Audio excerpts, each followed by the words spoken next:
दुलरुआ दुल्हा लाडली के संग जुग जुग जिया हो दुलरुआ दुल्हा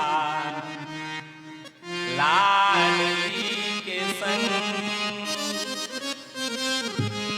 लाडली के संग सिया जानकी के संग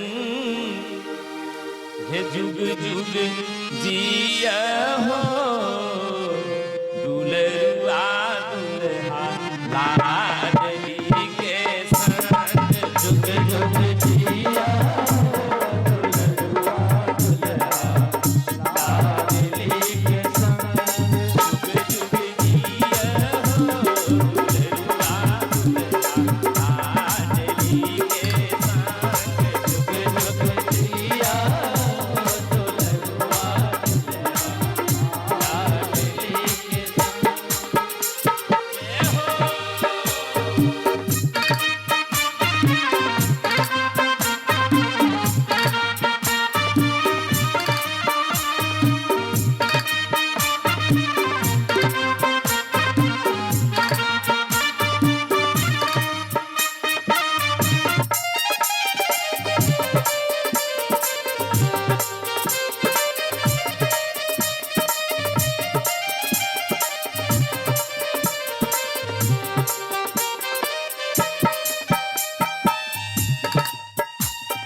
अपने तत्पर तैयार रही।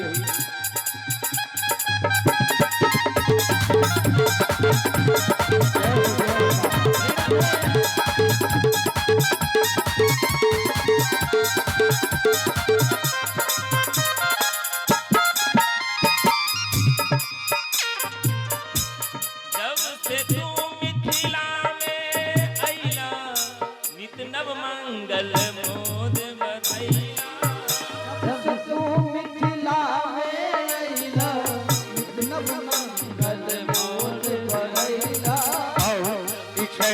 आदरणीय दीपक कुमार पौदार जी, पिता विद्यासागर पौदार जी, जो महाराज श्री है। देखियो केहन सुंदर जड़ीदार पाग और द्रव्य माल संगे संगे प्रसाद और अंग वस्त्र सेहो वितरण इनका तरफ से सम्मान में बहुत बहुत धन्यवाद।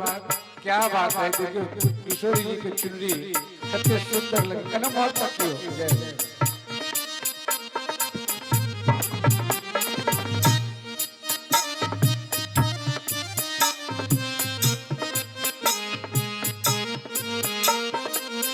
जब से तू मिथिला में अइला नित नव मंगल मोद बधैला।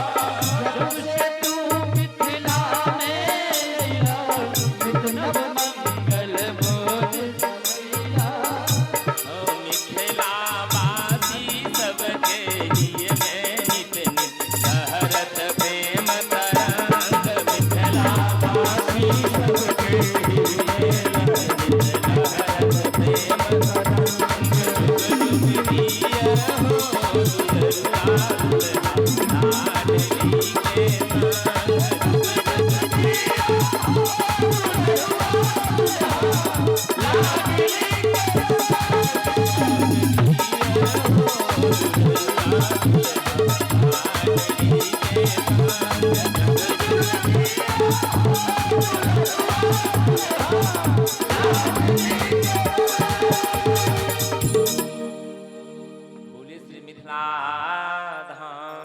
आदरणीय दीपक कुमार पोदार जी का सौजन्य महाराज श्री के साथ साथ आचार्य श्री का संग समस्त सरस्वती पुत्र का ये अंग वस्त्र से सम्मान मिटल।